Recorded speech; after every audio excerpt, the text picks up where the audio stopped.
एक सज्जन ने पूज्य भाई श्री हनुमान प्रसाद पोद्दार जी महाराज से पूछा कि साधना करते करते 20 साल हमको हो गए, ना तो भगवान मिले और ना भगवान का प्रेम प्राप्त हुआ, क्या कारण है? 20 साल हो गए साधन करते, ना भगवान मिले और ना भगवान का विरह प्राप्त हुआ। भाई जी महाराज ने कहा इसका संपूर्ण कारण तो भगवान ही जानते हैं और आप भी जानते हैं। उत्तर दिया कि संपूर्ण कारण तो श्री भगवान जानते हैं और भगवान के ना मिलने का, प्रेम ना प्रकट होने का आप भी कारण जानते हैं। भाई जी ने पूछा ईमानदारी से बताना कि भगवान ना मिलने का आपको दुख है? भगवान के प्रेम की प्राप्ति या भगवत साक्षात्कार ना होने पर 20 साल हो गए, आपको दुख हुआ इस बात का? बोले कभी कभी थोड़ा मन उदास हो जाता है। भाई जी महाराज ने कहा कि थोड़ा थोड़ा उदास हो जाता है, लेकिन आप बताइए यदि 20 साल से आप व्यापार में बराबर घाटा प्राप्त करते रहते तो क्या आप ऐसा उत्तर देते कि थोड़ा थोड़ा कभी मन उदास हो जाता है? आपकी हालत क्या होती कि 20 साल से आप व्यापार कर रहे हो, घाटे पे घाटा होता चला जा रहा है, आपकी हालत क्या होती? बोले बेचैन हो जाता, जीना मुश्किल हो जाता। तो बोले ऐसा जीना मुश्किल हुआ आपको? 20 साल से आपको घाटा हो रहा है, भगवत प्राप्ति, भगवत प्रेम प्राप्ति नहीं हो रही और आप आनंद से जीवन व्यतीत कर रहे हैं, आपको बेचैनी है? तो उनका ईमानदारी से वैसी कोई बेचैनी नहीं। तुम सच्चे व्यक्ति हो, ठीक ठीक बता दिए। जब संसार की व्यापार में घाटा होने पर जो बेचैनी होती है वो आपके भगवत प्राप्ति या प्रेम प्राप्ति ना होने पर बेचैनी नहीं हो रही, तो इसमें भगवान का क्या दोष है? भगवान के अंदर कोई चाह नहीं है। कई बार सत्संग में सुन चुके हैं, आपकी चाह ही भगवान के अंदर चाह बनती है आपसे मिलने की। आप जितना विकल होंगे उतने वो विकल हो जाएंगे आपसे मिलने के लिए। भगवान अमना है, आपका मन ही वहां जाकर भगवान का मन बनता है और भगवान के मन के अंदर आपसे मिलने की चाह पैदा, वो अमना है, वो अचाह है, वो पूर्ण काम है। चाह हमारे अंदर पैदा हुई नहीं कि प्रभु के अंदर चाह पैदा हो जाएगी हमसे मिलने के लिए। सज्जन ने कहा कि जो प्रश्न करता थे कि कई बार आपसे सुना है कि भगवत प्राप्ति बड़ी सरल है, भगवत प्राप्ति बड़ी सुलभ है, परंतु मुझे लगता है कि जिंदगी में अगर कोई कठिन काम है तो भगवत प्राप्ति है। तो भाई जी महाराज ने कहा भैया भगवान का मिलना बहुत सुलभ है। भगवान किसी कर्म के फल से नहीं मिलते कि ये कर्म किया तो इसका फल हुआ भगवत प्राप्ति। भगवान चाह से मिलते हैं, व्याकुलता से मिलते हैं, रुदन से मिलते हैं। ये सारे कर्म इसलिए कहे जाते हैं कि तुमसे पाप कर्म ना बने, और जब पवित्र हृदय होगा तो भगवत प्राप्ति के मिलन की चाह प्रकट हो जाएगी, रोना आ जाएगा। भगवान मिलते हैं रुदन से, चाह से, व्याकुलता से, लालसा से। संसार के जितने भोग पदार्थ, अवस्था, स्थितियां, प्राणी, ये सब कर्म से मिलते हैं। जैसा आप कर्म करोगे वैसा पदार्थ मिलेगा, वैसे व्यक्ति का संयोग मिलेगा, वैसे ही सुविधा मिलेगी, वैसे ही असुविधा मिलेगी, वैसे ही आपको तिरस्कार, अपमान, जैसा कर्म करोगे। लेकिन भगवत प्राप्ति कर्म का फल नहीं है। पूज्य भाई जी महाराज कह रहे भगवत प्राप्ति चाह का फल है। वो संत संग से, शास्त्र स्वाध्याय से, नाम जप से, भाई जी उसका भाव लिख रहे, नाम जप से, सत्संग से, शास्त्र स्वाध्याय से हमारे संसार की चाह हटे और भगवान की चाह प्रकट हो जाए। पक्का जिस दिन ऐसी चाह हो जाएगी अब जिया नहीं जा रहा, उसी दिन भगवान अनुभव में आ जाते हैं। नेत्रों के सामने आ जाते हैं, पक्का। संसार की प्रत्येक स्थिति, अवस्था, पद प्रतिष्ठा, इसमें कर्म है, इसमें कर्म है। आपका कर्म आपको स्थिति प्रदान करेगा, सांसारिक पद प्रतिष्ठा, लाभ, लौकिक, पारलौकिक। सांसारिक पद प्रतिष्ठा, धन संपत्ति केवल चाह से नहीं पूर्ति होती। धन की चाह, मन की चाह, मान की चाह, अधिकार की चाह, सब कर रहे हैं। मन की चाह, ये मिल जाए, वो मिल जाए, मिल रहा है क्या? मिलेगा उन्हीं को जो वैसे सुकृत वाले कर्म किए हैं। रात दिन सब चाह में ही फंसे हुए हैं, परंतु सबकी चाह नहीं पूर्ति होती। संसार की चाह से निराश होकर भगवान की चाह मात्र करने से भगवान की प्राप्ति हो जाती है। कठोर परिश्रम कर लो, धन की चाह पूर्ति करने के लिए कठोर परिश्रम कर लो, पर पूर्व सुकृत नहीं तो तुम धनवान नहीं बन सकते हो। लेकिन थोड़ा सा प्रयत्न करो भगवान नाम जप करके भगवान की प्राप्ति के लिए, ईमानदारी से बुरे कर्मों का त्याग, अभी आनंद की अनुभूति, अभी विकलता जागृत हो जाए भगवान से।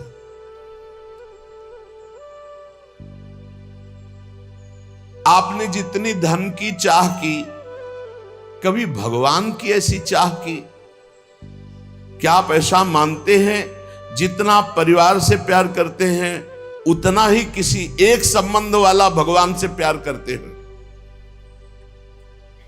भगवान से एक संबंध वाला, जैसे माता से, जैसे पिता से, वैसे गाढ़ प्रेम, जैसे धन की चाह, जैसे प्रियजनों का संबंध, इतना भगवान से मानते हैं,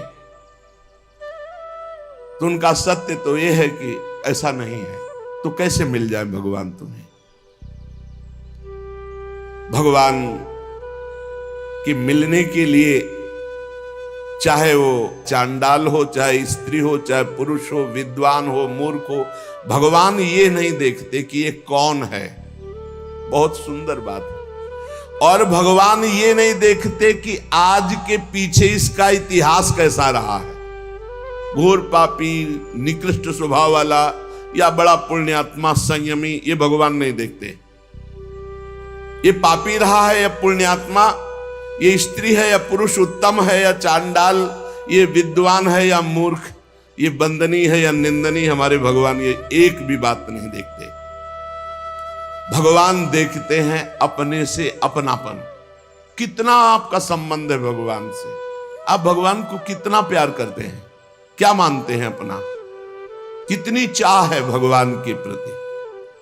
अगर चाह नहीं, संबंध नहीं, तो फिर कैसे आपको भगवान मिल जाए?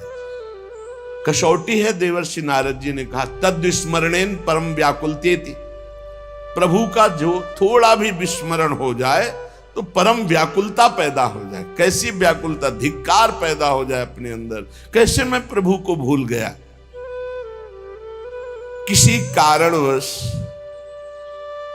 आभास हो गया कि 1 मिनट निकल गया, अभी नाम नहीं जला।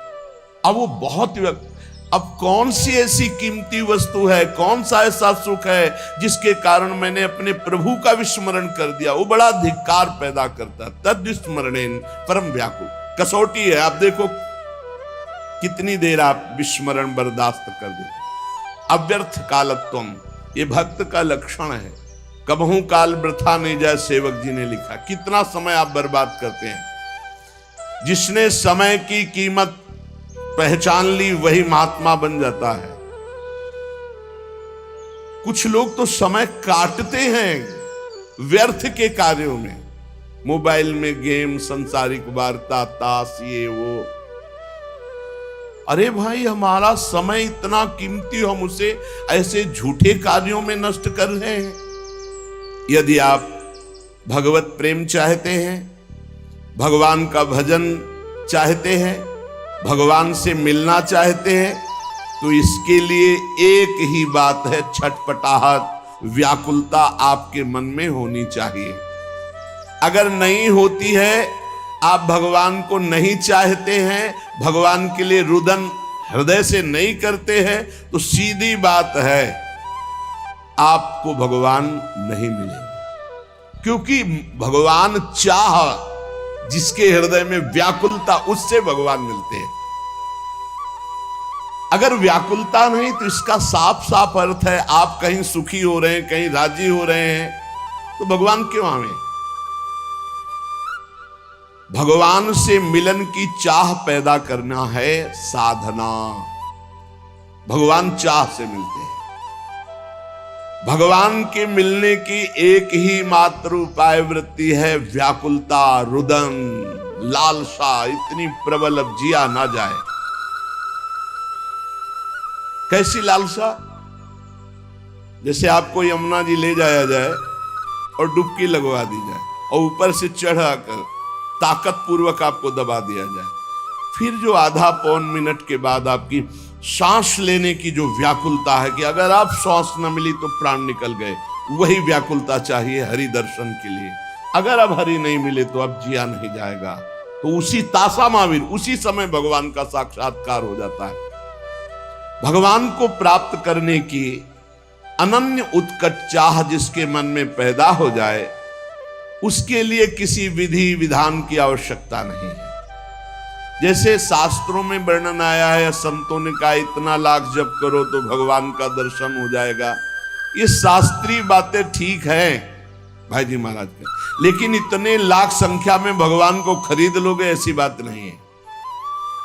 भगवान संख्या से नहीं मिलने वाले, भगवान संख्या से नहीं खरीदे जा सकते, तपस्या से नहीं खरीदे जा सकते, व्रत से नहीं खरीदे जा सकते, संयम नियम से नहीं खरीदे जा सकते। भगवान किसी क्रिया के फल रूप नहीं है। भगवान को कोई बांध नहीं सकता इन नियम, संयम, व्रत, उपवास, तपस्या। आज तक अगर कहीं कोई बांधा है तो प्रेमाधीन, भगवान प्रेम के अधीन बंधे हैं। भगवान मोल में खरीदे नहीं जा सकते। जब भजन करते करते हमारे अंदर चाह पैदा होती, रुदन पैदा होता है, उसी रुदन, उसी चाह, उसी व्याकुलता से भगवान व्याकुल हो जाते हैं और व्याकुल होकर उसे दर्शन देते हैं। प्रेम की चाह, भगवान के मिलन की चाह जब तीव्रतर से तीव्रतम अनन्य हो जाएगी, जहां दूसरी चाह नहीं, जहां दूसरी किसी व्यक्ति से प्रियता नहीं, सारा संसार उसके लिए शून्य में दिखाई दे रहा है, एकमात्र भगवान। बस भगवान की प्राप्ति की यही शुभ वेला है। देश काल पात्र के भेदभाव की कोई आवश्यकता नहीं। पात्र कौन है, देश कौन है, समय क्या है, इसका विचार भगवान नहीं करते। भगवान सार्वदेशिक, सार्वकालिक, सबके हैं। कब, कहां, कैसे, किसको मिल जाए, ये कोई निश्चय नहीं है। भगवान की चाह अत्यंत आवश्यक है। साधक की साधना केवल चाह पैदा करने के लिए है। जितने भी जप हैं, स्वाध्याय है, सेवा है, तपस्या है, काम क्रोध आदि लोभ आदि पर विजय प्राप्त करना तप है, इन सब का फल है अपने इष्ट देव के लिए एकांत में रुदन प्रारंभ हो जाना। एकांत में बैठ के रो रहा है, अपने कपोल को हाथ की हथेली पर रखे हुए बैठे शोक मग्न है। हे प्रभु कब मिलोगे, हे, ये कितनी दुर्लभ बात है। यही निष्काम भक्ति से प्राप्त होता है। भगवान को प्राप्त करना है तो गोस्वामी जी के दोहा जो लिखे, बहुत जोर की भाई जिसकी बड़ाई कर रहे हैं। जाहि न चाही कबहु कछु, तुम सन सहज सनेहु, बसहु निरंतरता सुर सोराउर निज गेहूं। भगवान का अपना घर कौन सा घर है? थोड़े दिनों के लिए आकर चले जाने वाला घर नहीं होता। घर कौन जिसमें स्थायी बसा जाता है। भगवान मेहमान बनकर नहीं आते भक्त के हृदय में। सो राउर निज गेहू, वो अपने घर की तरह। किसके? बोले जाही न चाही कबहू कछु। बहुत उच्च कोटि की कसौटी है। निरंतर आपके हृदय में भगवत दर्शन होंगे। अपना घर जाही न चाही कबहू कछु, शर्त है तुम सन सहज सने। ये बड़ी उच्च कोटि की बात है। ये आधा दोहा बहुत उच्च कोटि की अवस्था है। जाही न चाही कबहू कछु और तुम सन सहज सने। बस इतनी बात पूरी साधनाओं की है, जितने भी मार्ग हैं। ये आधा दोहा जीवन में उतर जाए तो आगे की बात गारंटी, भगवान कभी एक मिनट आपके हृदय से नहीं जाएंगे। जाही न चाही कबहू कछु, बहुत बड़ी बात। कबहू कछु जाही न चाही, कबहू कछु, कभी भी कुछ भी जिसे नहीं चाहिए और आपसे सहज प्रेम है। सहज प्रेम, कोई हेतु नहीं, हमारा मोक्ष हो जाए, हमारा कल्याण हो, कुछ चाह नहीं। जाही न चाही कबहू कछु, कोई चाह नहीं, बस मेरे प्रीतम। दूसरी इच्छाओं का सर्वथा नाश हो गया। एकमात्र केवल इच्छा भगवान में जाकर समर्पित हो गई।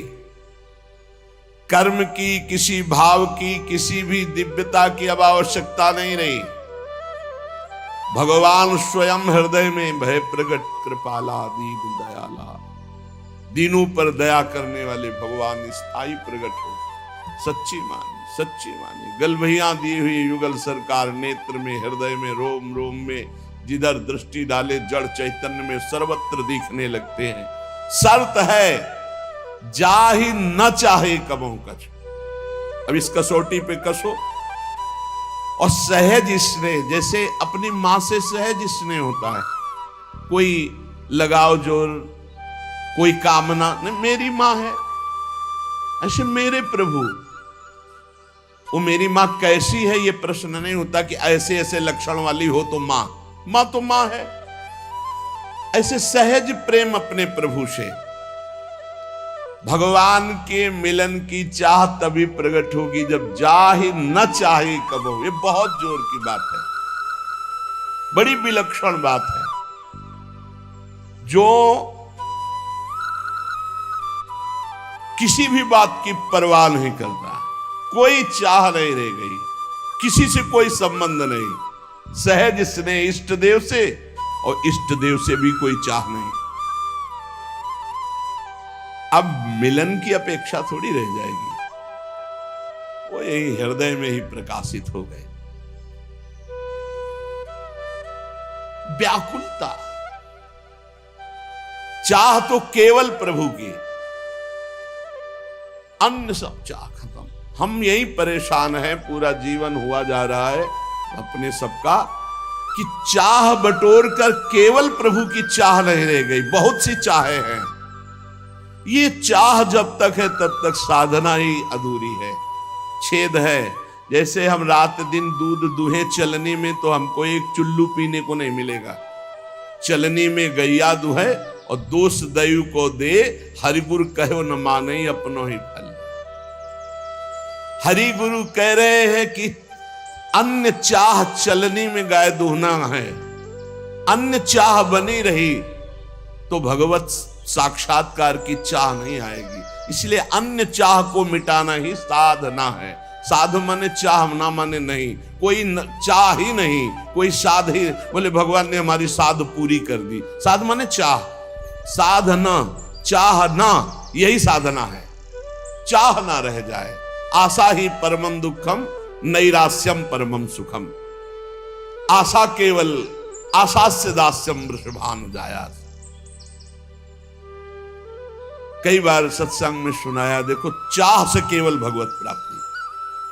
यही मथुरा के ब्राह्मण यज्ञ कर रहे हैं, बड़े याज्ञिक विद्वान, गायत्री अनुष्ठान करने वाले, बड़े धर्मात्मा, शास्त्रीय पद्धति से चलने वाले, तो क्या भगवान से मिल जाएंगे क्या? इन सबसे भगवान नहीं मिलते। यथा वरुंदित सत्संगा सर्वसंगो पहो इमाम। मथुरा से पुष्प चयन करके मालिनी जाती वृंदावन से मथुरा, और वहां ब्राह्मण पत्नियों को देती और बताती, आज नंद के लाला ने ऐसी पोशाक धारण की थी, आज ऐसे सुंदर रूप से, आज ये लीला की, रोज नवीन नवीन शोभा, नवीन नवीन लीला। उनके हृदय में सुन सुन के चाह पैदा हो गई। ये बड़ी जोर की, कोई साधना नहीं थी, सब साधना ब्राह्मणों में थी। देखो, सुन सुन के चाह पैदा हो गई। इसीलिए भगवान कहते, जैसा मैं सत्संग से, वैसा मैं किसी अन्य साधन से नहीं। सत्संग से मैं बहुत जल्दी पकड़ में आ जाता हूं, क्योंकि चाह पैदा हो जाती है, सुनने मात्र से चाह। अब उनके हृदय में एक पीड़ा पैदा हुई, मैं कब देखूं, मैं कब नंदनंदन को देखूं। ये ब्राह्मण लोग ऐसे नियमनिष्ठ है कि इनको यज्ञ से फुर्सत नहीं है, और अगर हम कहें भी तो शायद इनका भाव ना बने। हम उत्तम कुल के ब्रह्म ऋषि, हम भाई वहां कैसे जाएं, वो कैसे दर्शन, क्योंकि वो जानती थी स्वभाव।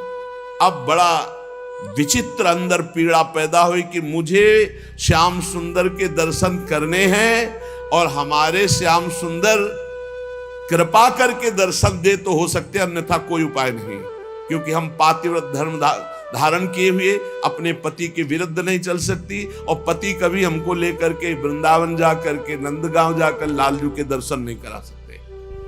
अब अंदर से व्याकुलता हुई रोज सुनने के कारण, हे नाथ आप ही कोई विधान बनाओ और दर्शन दो। तो किसी किसी दिन प्रातः काल बिना छाक लिए, बिना भोजन लिए सखाओं के साथ चल देते और दिशा बता जाते कि आज इधर गांव में चराएंगे, तो घर वाले उधर छाक पहुंचा देते। आज ना दिशा बताई और ना छाक ली, मथुरा की तरफ गांव में चराते हुए चले। सखाओं ने देखा समय हो गया उनका, कन्हैया आज तो भूल हो गई, हमने घर वालों को बताया नहीं कि आज किस दिशा में जाएंगे, और छाक भी नहीं लाए, बहुत भूख लगी, अब क्या होगा? शाम के गौ में वापस घर ले चलना है, और इतनी भूख लगी कि असह्य हो गई, क्योंकि भगवान आज कृपा करना चाहते हैं मथुरा के ब्राह्मणों की पत्नियों पर। भगवान ने कहा, सुनो, हमने सुना है पास में ही ब्राह्मण ब्रह्म ऋषि जन यज्ञ कर रहे हैं मथुरा के, यज्ञ भोक्ता भगवान श्री हरि को प्रसन्न करने के लिए, जाओ तुम मांगो जा करके उनसे। बोले प्रभु हमको वो देंगे? बोले कह देना कृष्ण बलराम आए हुए, उनको भूख लगी, थोड़ा सा अन्न दे दो। जाके तो देखो, साष्टांग प्रणाम करना, हाथ जोड़ के करना, ऐसी बात। वो गए, साष्टांग दंडवत की, महाराज श्री कृष्ण बलराम पधारे हुए हैं आज इधर, उनको भूख लगी, आप थोड़ा सा भोजन दे दो। वैदिक सिद्धांतों का पालन करने वालों ने जब देखा ये, तो गौवें चराने वाले, ये यज्ञ भाग के अधिकारी थोड़ी कि इनको भोजन, बात ही नहीं की। बोले प्रभु कहां भेजा ऐसे निर्दयी हृदय वालों को कि वो एक बार हमसे बात भी नहीं किए, देखा भी नहीं। बोले देखो, निराश नहीं होना चाहिए, प्रयत्नशील बने रहना चाहिए, तभी सफलता प्राप्त होती। जाओ उनकी पत्नियों से कहो। बोले प्रभु जब पति नहीं दिए तो पत्नी, बोले उनसे हमारा परिचय है, उनसे हमारा परिचय है, वो अनन्य भाव से मेरा चिंतन करते हैं। जाओ। वो यज्ञशाला से पीछे से जाकर जहां उनकी पत्नियां साष्टांग दंडवत किया और कहा भगवान श्री कृष्ण बलराम पधारे हैं, और उनको भूख लगी। अरे अब तो अंदर की दबी हुई आग, कैसे श्री कृष्ण दर्शन मिले, अब तो प्रबल चाह, किसी की कोई परवाह नहीं। सहस्त्रों ब्राह्मण पत्नियां सुंदर सुंदर भोग थाल में सजाकर चल पड़ी। जिनको रोका उनके प्राण निकल गए और दिव्य देह से वहां पहुंच गए। भगवान ने स्वागतम वो महाभागा आश्चताम करवाम किम यन्नो दिदृक्षया प्राप्ता उपपन्नो मिदम हिवा। भगवान ने कहा ओ स्वागत है तुम्हारा, भगवान स्वागत करे। स्वागतम वो महाभागा, ये दोनों के लिए प्रयोग किया है, ब्राह्मण पत्नियों के लिए भी और गोपियों के लिए भी।